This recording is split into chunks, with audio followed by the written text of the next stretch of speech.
नमस्कार दोस्तों, मैं राधे गोस्वामी यूट्यूब के इस प्लेटफॉर्म पर आपका हार्दिक स्वागत करता हूं। तो हम राजस्थान हिस्ट्री वाले टॉपिक को आगे बढ़ाते हैं। राजस्थान हिस्ट्री में अपनी बात चल रही थी मेवाड़ में, और मेवाड़ में हमने बात कर ली थी तेज सिंह तक। ठीक है ना। जैसे ही तेज सिंह मेवाड़ की गद्दी छोड़ता है या उसकी मृत्यु होती है, उसके बाद में शासक बनता है तेज सिंह का बेटा, नाम था समर सिंह। समर सिंह यह शासक बनता है 1273 ईस्वी में, और इसने शासन किया था 1301 ईस्वी तक। समर सिंह के बारे में इतिहास में जो उल्लेख मिलता है वो यह मिलता है कि इसके समकालीन भी दिल्ली का शासक नाम था अलाउद्दीन खिलजी। इस अलाउद्दीन खिलजी की सेना वो जाती है गुजरात अभियान पर। अलाउद्दीन खिलजी की सेना जा रही है गुजरात अभियान पर, और इस समय इस सेना का नेतृत्व कर रहा था, इसका मुख्य सेनापति नाम था उलुग खां। यह उलुग खां अलाउद्दीन खिलजी की सेना का नेतृत्व कर रहा है, और इसी के नेतृत्व में यह सेना जा रही है गुजरात अभियान पर। जब यह सेना उलुग खां नेतृत्व में गुजरात अभियान पर जा रही थी, इस समय मेवाड़ के अंदर से होकर जाती है। इस समय मेवाड़ का शासक है समर सिंह। यह समर सिंह इस सेना को यहां पर रोकता है, और रोककर बोलता है कि मैं आपको ऐसे नहीं जाने दूंगा, आप है ना मुझे कर दो। ठीक है, तो यहां से यह कर वसूलता है। याद रखना, मेवाड़ का शासक समर सिंह, दिल्ली के शासक अलाउद्दीन की सेना जा रही है गुजरात अभियान पर, और रास्ते में रोककर मेवाड़ में इस सेना से यह ना कर वसूलता है, और यह सेना कर देकर जाती है गुजरात। जब समर सिंह की मृत्यु के बाद में इसका बेटा शासक बनता है रतन सिंह। उसके ऊपर जो आक्रमण हुआ था वो आक्रमण इसी के कारण हुआ था। ठीक है ना। जो पद्मावती की सुंदरता वाली बात है उसकी भी करेंगे हम, वो एक अलग बात है, लेकिन मुख्य कारण यह माना जाता है कि समर सिंह है ना, दिल्ली के शासक अलाउद्दीन की सेना से कर वसूलता है, और उसके बाद में उसे आगे बढ़ने देता है। तब आक्रमण किया था इसने। इस समर सिंह के दो पुत्र हुए थे। एक का तो नाम था रतन सिंह,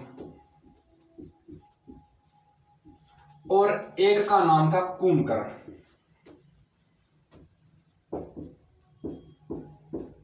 एक का नाम है रतन सिंह और दूसरे का नाम है कुंभकर्ण। यह रतन सिंह तो मेवाड़ की गद्दी संभालता है। यह तो मेवाड़ में शासक बना था समर सिंह का उत्तराधिकारी के रूप में। यह कुंभकर्ण चला जाता है नेपाल, और नेपाल जाकर यह करता है गुहिल वंश की स्थापना। नेपाल जाकर गुहिल वंश की स्थापना करता है कुंभकर्ण, और इसका बड़ा बेटा था रतन सिंह। ये मेवाड़ में अपने उत्तराधिकारी के रूप में रहता है। ठीक है ना। दोबारा देखो, यह जो समर सिंह है, इसी समर सिंह के समकालीन दिल्ली का शासक अलाउद्दीन खिलजी था। अलाउद्दीन खिलजी एक बार गुजरात के अभियान पर अपनी सेना भेजता है। इस गुजरात अभियान के दौरान इस सेना का नेतृत्व कर रहा था इसका मुख्य सेनापति उलुग खां, और उलुग खां के नेतृत्व में यह सेना गुजरात जाती है, तो रास्ते में रोककर मेवाड़ में जो समर सिंह है यह कर वसूलता है अलाउद्दीन खिलजी की सेना से। उसके बाद में यह आगे बढ़ने देता है। गुजरात जाती है सेना, वापस जाकर दिल्ली अलाउद्दीन को बताती है कि मेवाड़ के शासक समर सिंह ने हमसे कर लिया था। इसी कर का बदला लेने के लिए यह ना दिल्ली का शासक अलाउद्दीन खिलजी आक्रमण करता है मेवाड़ पर। इस समय यहाँ का शासक था रतन सिंह। बस दो ही बात याद रखनी है। समर सिंह के दो पुत्र है, बड़े का नाम रतन सिंह, मेवाड़ का शासक बनता है समर सिंह की मृत्यु के बाद में। छोटा बेटा था कुंभकर्ण, नेपाल चला जाता है। नेपाल जाकर कौन से वंश की स्थापना करता है? गुहिल वंश की स्थापना करता है। अब देखते हैं रतन सिंह को।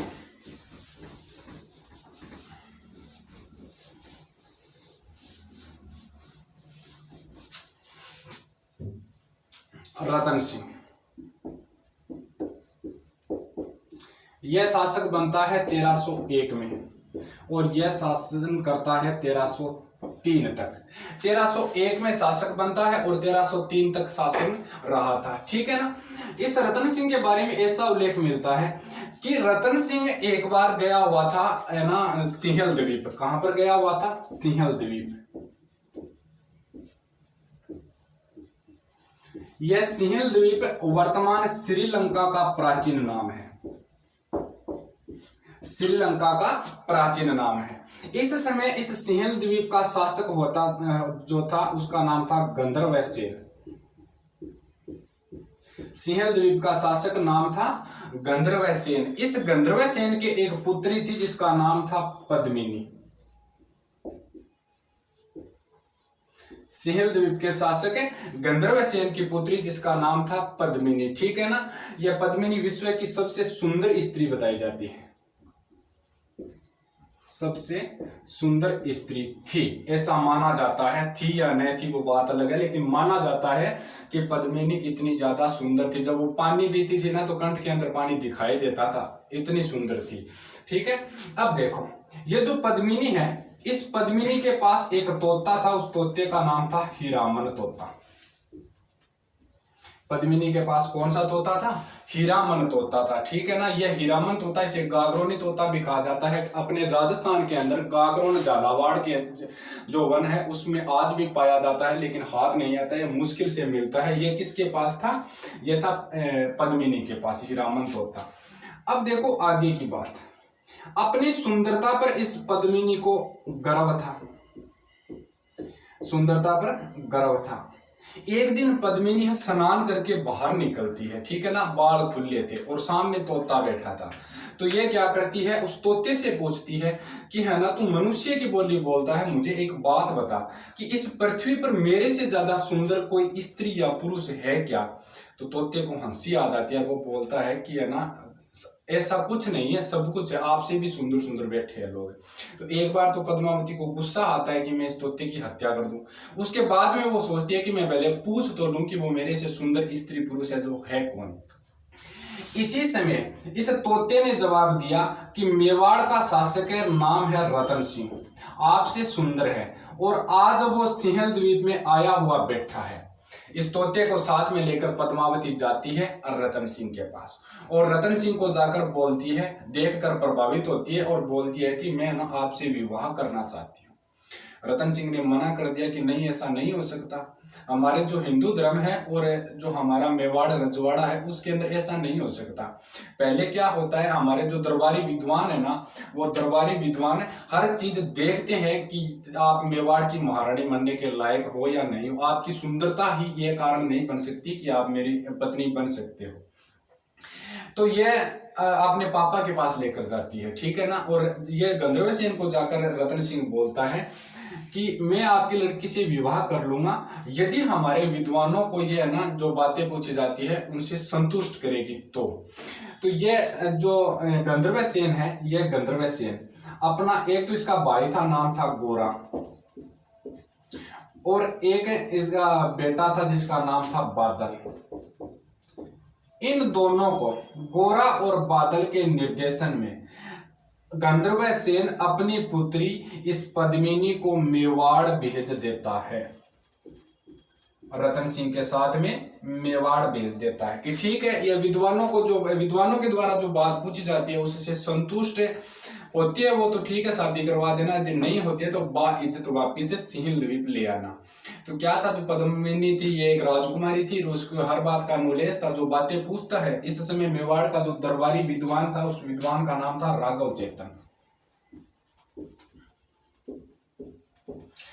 राघव चेतन इनसे जो बातें पूछता है उन बातों का संतुष्ट तरीके से यह जवाब देती है और जवाब देने के बाद में इनका विवाह हो जाता है हिंदू रीति रिवाज के अनुसार पद्मिनी और रतन सिंह का। ठीक है, ये मेवाड़ की महारानी बन जाती है।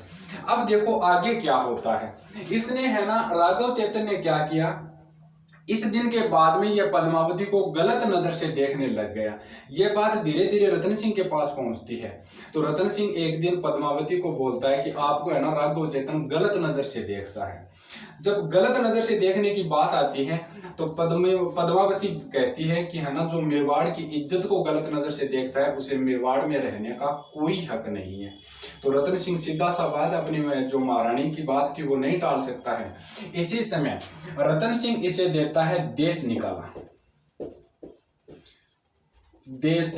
निकाला कि आपको मेवाड़ में रहने का कोई हक नहीं है, आपने मेवाड़ की इज्जत को गलत नजर से देखा है, मेवाड़ महारानी को गलत नजर से देखा है। ठीक है, तो इस समय ना ये एक शपथ ले लेता है कि मैं मानता हूं सब कुछ ठीक है, लेकिन आपने मुझे यहां से निकाला है ना, तो जब तक इस मेवाड़ को मैं मेरी आंखों से जलता हुआ नहीं देखूंगा तब तक मैं चैन से नहीं बैठूंगा। और राघव चेतन को देश निकाला मिलने के बाद में यह चला जाता है दिल्ली, यह चला जाता है दिल्ली। और इसी समय आपको पता है दिल्ली का शासक था अलाउद्दीन खिलजी। दिल्ली का शासक अलाउद्दीन खिलजी, मैंने इंडिया हिस्ट्री वाले वीडियो में भी बता रखा है कि 1600 महारानियां थी, और यहीं पर वापस आ जाता है तो वही बात है, 1600 महारानियां थी।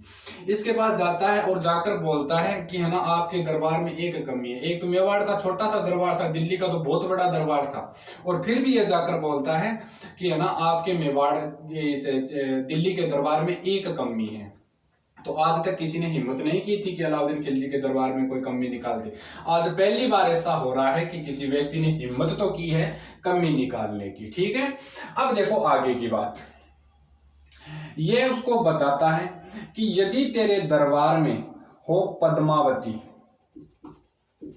तो ऐसा माना जाता है कि तेरे दरबार के रंग लग जाएंगे। तो यह बोलता है कि ऑलरेडी 1600 बैठी है, कि 1600 को एक साइड में बिठा, पद्मावती को एक साइड में बिठा। हकीकत में वो इतनी सुंदर स्त्री है, तो है ना, ये थोड़ी बहुत बात मान लेता है इसकी कि शायद हो सकता है सुंदर हो। तो ये आ जाता है चित्तौड़ के ऊपर घेराबंदी डालने के लिए, और इसने डाल दी थी चित्तौड़ की घेराबंदी।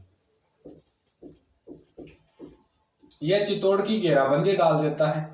8 माह तक घेराबंदी रहती है, कोई सफलता नहीं मिलती है। सारे यत्न जतन कर लिए थे, सारे यत्न जतन कर लिए, कोई ना सफलता नहीं मिलती है। जब सफलता नहीं मिलती है तो अंत में इसके दिल्ली और आगरा दोनों जगह एक उपद्रव फैल गया था।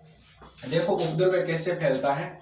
दिल्ली और आगरा 8 माह तक शासक दिल्ली में नहीं जाता है, तो दिल्ली की जनता एक ही बात सोचती है कि वो कहीं गया था और मर गया। अब है ना, जिसको जो शक्तिशाली है ना वो शासक बन सकता है। तो दोनों जगह उपद्रव फैलता है। इस उपद्रव को शांत करने के लिए, इससे उपद्रव को शांत करने के लिए अलाउद्दीन के दिमाग में बात आती है कि है ना, मैं एक महिला के लिए मेरे हाथ का राज्य जो है वो निकाल रहा हूं, मेरे हाथ से मेरा राज्य निकाल रहा हूं, पूरा भारत की जो बादशाह था वो खो दूंगा मैं। किसके लिए? इस पद्मावती के लिए। तो यह घेराबंदी हटाने की सोचता है। इस घटना की जानकारी हमें मिलती है पद्मावत नामक ग्रंथ से। इस घटना की जानकारी कहां से मिलती है? पद्मावत नामक ग्रंथ से मिलती है।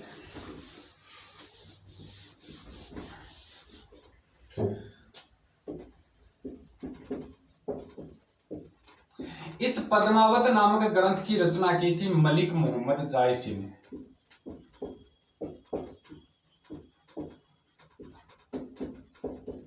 मलिक मोहम्मद जायसी ने, यदि आपसे क्वेश्चन पूछा जाए कि यह पद्मावत नामक जो ग्रंथ है ये कौन सी भाषा में लिखा हुआ है, तो याद रखना ये अवधी भाषा में लिखा हुआ है। कौन सी भाषा में? अवधी भाषा में।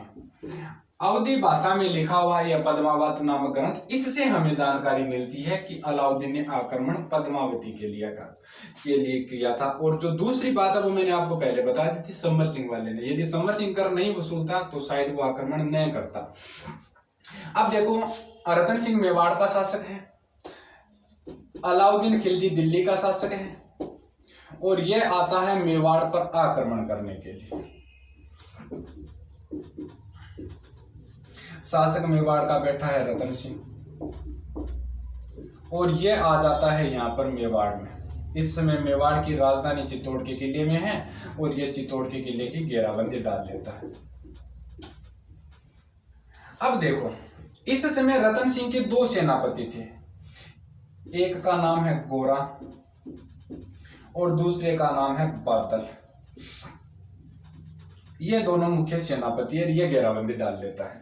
जब इसको पता चलता है कि है ना, इसके लिए मैं पद्मावती के लिए दिल्ली और आगरा खोऊंगा तो गलत हो जाएगा, तो ये एक शर्त रखता है रतन सिंह के सामने कि मैं घेराबंदी हटाने के लिए तैयार हूं, ये घेराबंदी हटा लूंगा, सिर्फ मुझे एक बार सूरत दिखा दी जाए पद्मावती की।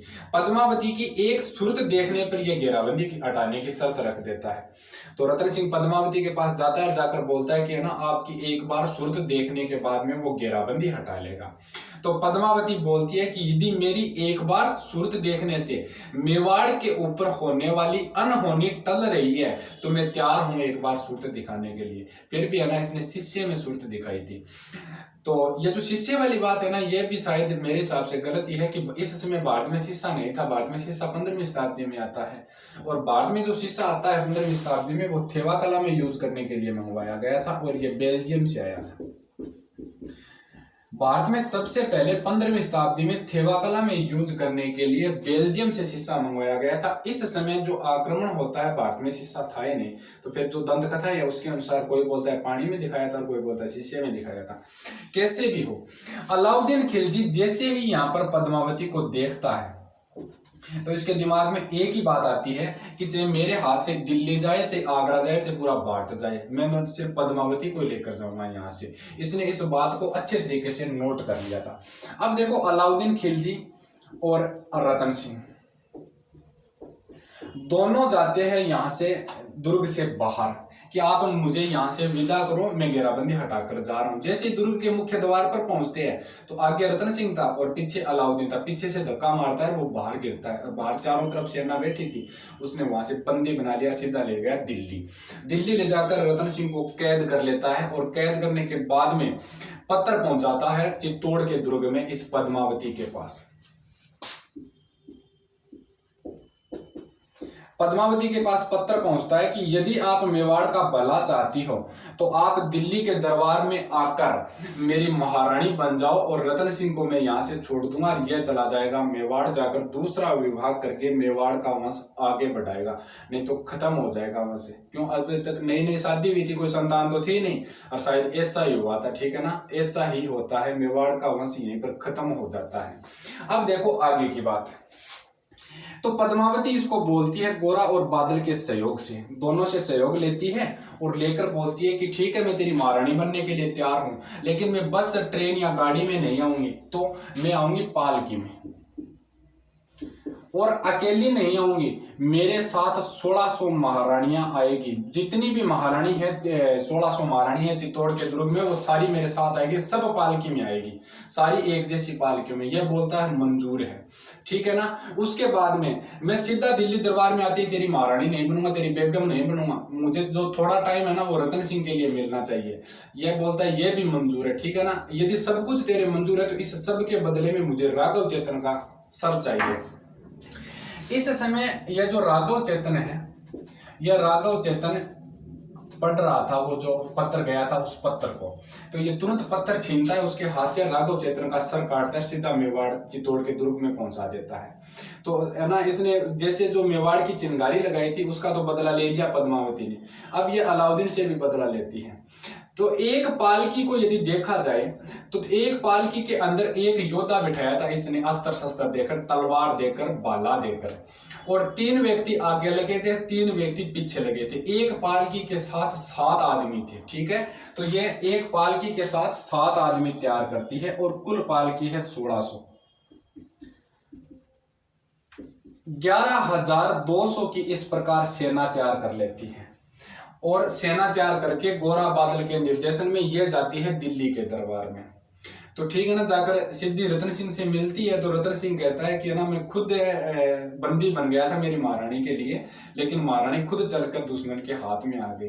तब पद्मावती ने बताया कि मैं ऐसे ऐसे आई हूँ, ठीक है। सुबह 5 बजे का समय था, और है ना अलाउद्दीन खिलजी की सेना नमाज पढ़ रही थी, और उसी समय ये 11,200 की सेना खिलजी की सेना पर आक्रमण करती है, और इस समय गोरा बादल वहां से छुड़वाकर सीधा ले आते हैं रतन सिंह पद्मावती को सुरक्षित चित्तौड़ के दुर्ग में। ये आ जाते हैं चित्तौड़ के दुर्ग में। चित्तौड़ के दुर्ग में पहुंच जाते हैं। इस घटना का पता चलता है अलाउद्दीन को कि पद्मावती आई भी थी और रतन सिंह को लेकर चली भी गई। तब ये दुखी होता है, सीधा आक्रमण करता है चित्तौड़ पर। इस समय आक्रमण की शर्त थी कि सेना नहीं लड़ेगी, सिर्फ दोनों शासक लड़ेंगे, रतन सिंह और अलाउद्दीन ही लड़ेंगे। तो है ना इस समय ये छल कपट करता है और जो रेत थी वो इसके मुंह पर डाल देता है रतन सिंह के। अलाउद्दीन रेत रतन सिंह के मुंह पर डाल देता है, आंख खुलती नहीं है, खंजर भोंक देता है, ठीक है ना। इसी कारण मृत्यु हो जाती है रतन सिंह की। तो सीधा चित्तौड़ के दुर्ग में भागता है। जैसे ये चित्तौड़ के दुर्ग में भाग कर गया था उसी समय है ना जैसे आगे आगे पद्मावती जा रही थी, पीछे पीछे रतन सिंह जा रहा था और वो आगे आगे चलती चलती जौहर कुंड में प्रवेश कर जाती है और है ना आग में जलकर अपने स्त्रीत्व की रक्षा स्वयं करती है, जीवन लीला खत्म कर लेती है। अपने अंतिम समय तक यह शकल भी नहीं देख पाया था ढंग से कि पद्मावती थी कैसी। ऐसे होता है ये आक्रमण। अब देखो इस आक्रमण के बाद में चित्तौड़ का नाम बदल दिया जाता है। चित्तौड़ का नाम रख दिया जाता है खिजराबाद और यहाँ का प्रशासक नियुक्त करता है अपने पुत्र खिज्जर खान को। किसको? खिज्जर खान को। खिज्जर खान यहाँ का प्रशासक है और खिजराबाद चित्तौड़ का नया नाम हो जाता है, ठीक है ना। चित्तौड़ के दुर्ग के बारे में मैंने आपको पहले भी डिटेल बता रखी है, पिछले वाले वीडियो में देखना। अब आगे की बात सुनो। ये खिज्जर खान जो इन चित्तौड़ के दुर्ग की जिम्मेवारी है यह सौंपता है मालदेव को। किसको सौंपता है? मालदेव को। इसे इतिहास में मुंछाला मालदेव भी कहा जाता है। मुंछाला मालदेव, इसी का नाम है मुंछाला मालदेव। ये जो मालदेव था, इस मालदेव का एक बेटा था जिसका नाम था जेसा और या फिर नाम था बनवीर। दो नाम मिलते हैं इसकी। मालदेव के पुत्रों का दो नाम मिलते हैं, एक जगह जेसा मिलता है, एक जगह मिलता है बनवीर। मालदेव को खिज्जर खान दुर्ग सौंपता है, खुद चला जाता है दिल्ली। मालदेव इसका जो है ना जेसा को सौंपता है, इसका बेटा था जेसा, और कई जगह नाम मिलता है ना बनवीर। एक बनवीर और आएगा इतिहास में आगे, एक यह बनवीर है, ठीक है। अपने पुत्र बनवीर या जेसा को सौंप देता है। इधर क्या था? इधर जो हमने बात की थी सिसोदा गांव की, सिसोदा। इस सिसोदा गांव के अंदर सिसोदिया वंश था। इन सिसोदिया वंश का एक जो जागीरदार था, उस जागीरदार का नाम था है ना लक्ष्मण सिंह। ये लक्ष्मण सिंह इस चित्तौड़ के प्रथम शाक्य में, जो मैंने अभी आपको चित्तौड़ का प्रथम शाखा बताया था, इस प्रथम शाक्य में 1303 में यह घटना घटित तो होती है। चित्तौड़ का प्रथम शाखा, इसमें लक्ष्मण सिंह और इसके 6 पुत्र लड़ते हुए वीरगति को प्राप्त हो गए थे, ठीक है ना। इसका एक पुत्र जीवित बचा था जिसका नाम था अरी सिंह। एक पुत्र जीवित बचता है जिसका नाम था अरी सिंह। यह अरी सिंह क्या करता है? इस अरी सिंह का एक आगे चलकर 1326 में पुत्र एक शासक बनने योग्य होता है और उस पुत्र का नाम था राणा हमीर। यह राणा हमीर अपनी खोई हुई जागीर, देखो यह राहब के वंशज है। मैंने आपको बताया था ना, राहब ने सिसोदिया गांव स्थापित किया था मेवाड़ के अंदर, वही राहब है। इस राहब के वंशज है राणा हमीर। राहब के बाद में इनका वंशज लक्ष्मण सिंह। लक्ष्मण सिंह खुद मारा जाता है। इसका एक पुत्र बचता है नाम अरी सिंह और अरी सिंह का एक बेटा है हमीर। और बात है 1326 की। बात कब की है? 1326 की। 1326 में यह राणा हमीर अपनी खोई हुई जो जागीर थी मेवाड़ की, इसके ऊपर अधिकार करता है। किसको हटाते हुए? इस बनवीर या जेसा को हटाते हुए। जो सोनगरा चौहान थे, यह मालदेव सोनगरा चौहान था। सोनगरा चौहानों को यहां से हटाते हुए पुनः मेवाड़ के अंदर स्थापना करता है अपने राणा शाखा की। इससे पहले रावल शाखा चल रही थी और गोइल वंश चल रहा था। आज राणा शाखा और सिसोदिया वंश स्थापित होता है 1326 में और राणा हमीर यह बनता है शासक। राणा हमीर शासक बनता है और इसे है ना कुंभलगढ़ प्रशस्ति में विषम घाटी पंचानन की संज्ञा दी गई है और इसको कहा जाता है मेवाड़ का उद्धारक शासक। यह था अलाउद्दीन का आक्रमण और इस प्रकार रतन सिंह का अंत होता है और जो ये वंश था पहला गोहिल वंश, इनका अंत होता है। और आज हम अब जो अगला वीडियो होगा उसमें स्टार्ट करेंगे सिसोदिया वंश राणा हमीर से। यह 1326 में शासक बनता है और 1364 तक इसने मेवाड़ में शासन किया था। धन्यवाद दोस्तों। वीडियो पसंद आए तो लाइक, शेयर, कमेंट और सब्सक्राइब जरूर करना।